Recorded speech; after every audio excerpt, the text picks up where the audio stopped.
Hello students, welcome to easy maths for JEE. I am Ujjwal Kaushik, your friend. जो भी students IIT JEE की preparation कर रहे हैं उनके लिए हमारा चैनल बहुत यूजफुल है। आज क्वेश्चन है, let A be a 3x3 matrix such that a multiply with this matrix 0 1 0 is equal to 0 0 1, a of multiply with this is this and a of multiply with this is this, then what is a 2 3।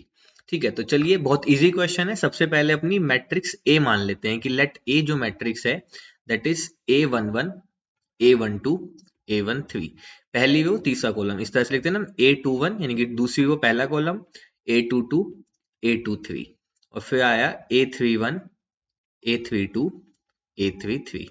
ठीक है, ये हमने एक 3x3 की matrix मान ली। इसमें तीन रो है, तीन कॉलम है। हमें फाइंड क्या करना है, a23। तो हमें इसकी वैल्यू फाइंड करनी है a23 की। तो चलिए सबसे पहले वाली कंडीशन को यूज करते हैं। कंडीशन गिवन है a of 0 1 0 this is equal to 0 0 1। ठीक है, अब ए की जगह पे ए मैट्रिक्स लिख देंगे, तो यानी कि a11 a12 a13 a21 a22 a23 31 32 33। ठीक है, इस मैट्रिक्स की मल्टीप्लाई करनी है हमें 0 1 0 से, and this matrix is equal to 0 0 1। तो यहां से जब हम मल्टीप्लाई करेंगे तो देखो, ये 3x3 की मैट्रिक्स है। ठीक है, ये 3x1 की मैट्रिक्स है, तो मल्टीप्लाई पॉसिबल है, और मल्टीप्लाई होकर 3x1 की मैट्रिक्स आएगी, तो यानी कि हमारे पास एक कॉलम मैट्रिक्स ही आएगी। जब हम मल्टीप्लाई करेंगे तो a11, अब देखो पहली रो की मल्टीप्लाई करेंगे यहाँ पे, तो इसमें मेरे पास क्या बच जाएगा, सिर्फ और सिर्फ a12। फिर उसके बाद दूसरी रो की मल्टीप्लाई करेंगे तो यहां से बच जाएगा a22, और यहाँ पे आ जाएगा a32। ठीक है, दिस इज इक्वल टू 0 0 1। अब दो मैट्रिक्स आपस में इक्वल हैं, तो यहां से कंपैरिजन से a12 की वैल्यू आ गई 0, a22 की वैल्यू आ गई 0, और a32 इसकी वैल्यू आ गई 1।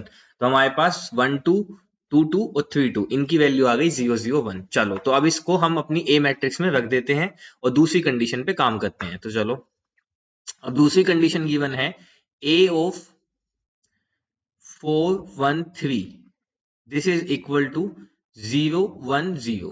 ठीक है, अब यहाँ पे मैं ए मैट्रिक्स को लेट करता हूं। अब देखो a12 2 2 2 और 3 2 इसकी वैल्यू 0 0 1 आई है, तो बिना देरी करे मैं एक लाइन बचाते हुए डायरेक्ट अपनी जो इनिशियल मैट्रिक्स थी उसमें इसको, इनकी वैल्यूज को रिप्लेस कर रहा हूं, तो ये जाएगा 0 0 1। तो अब मेरी ए मैट्रिक्स हो गई ये, तो ए को रख देते हैं, तो यहाँ पे आ जाएगा a11 a21 a31, यहाँ पे आ जाएगा 0 0 1। ठीक है, और फिर उसके बाद आ जाएगा a3 13 a23 और a33। ठीक है, इसकी मल्टीप्लाई करनी है हमें 4 1 3 के साथ, दिस विल बी 0 1 0। ठीक है, चलो तो अब करते हैं इसकी मल्टीप्लाई। इजी है, तो यहां से जब मल्टीप्लाई करेंगे तो मेरे पास आ जाएगा 4a11 प्लस 3a13, और दिस इज इक्वल टू 0। ठीक है, फिर आ जाएगा एक a21, तो यानी कि 4a21 plus 3a23, this is equal to 1। फिर आ जाएगा 4 ऑफ a31 प्लस, अब देखो यहाँ पे 1 भी आएगा, plus 3 of a33, this is equal to 0। अब एक तो मेरे पास ये आ गई, एक और मुझे इक्वेशन गिवन थी जहां पे a की मल्टीप्लाई करनी थी किससे, तो a की वैल्यू में लिख देता हूं। ठीक है, तो बेसिकली मैं बात कर रहा हूं अब इस तीसरी कंडीशन की, जहां पे 212 इज इक्वल टू 100। तो चलो पहले मैं यही लिख देता हूँ, चलो ताकि कंफ्यूजन ना रहे। अब हम काम कर रहे हैं तीसरे वाली पे, तो यानी कि a of 212 this is equal to 0 0 1 है ना, हाँ नहीं 1 0 0।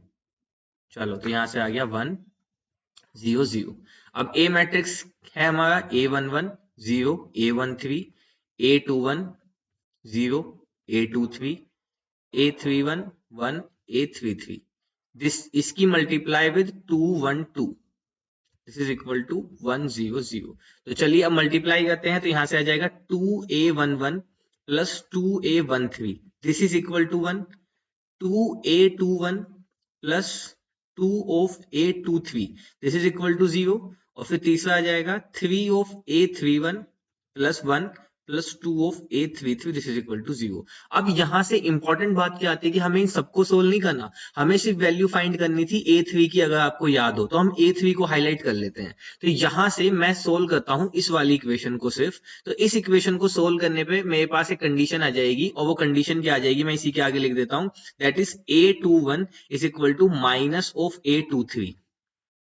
ठीक है। अब मान लीजिए इसको मैंने कह दिया इक्वेशन 1, अभी तक हमने कुछ माना नहीं, तो इक्वेशन 1 मान लेते हैं। एक कंडीशन मेरे पास यहाँ गिवन है सेम, जिसमें मुझे A21 और A23 गिवन है, तो अब मैं इस इक्वेशन को मान लेते हैं इक्वेशन 2। तो अब मैं लिखता हूं बाय इक्वेशन 2 एंड 1। तो यहां से आ जाएगा, मुझे A23 की वैल्यू फाइंड करनी है, तो मैं A21 की वैल्यू पुट कर देता हूं।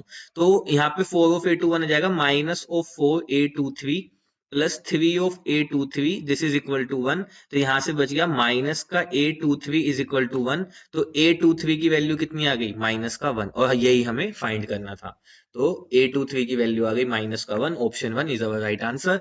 I hope you are able to understand the video. If you have still doubt, you can ask to me into the comment box. Thank you very much. Please subscribe the channel. Be happy.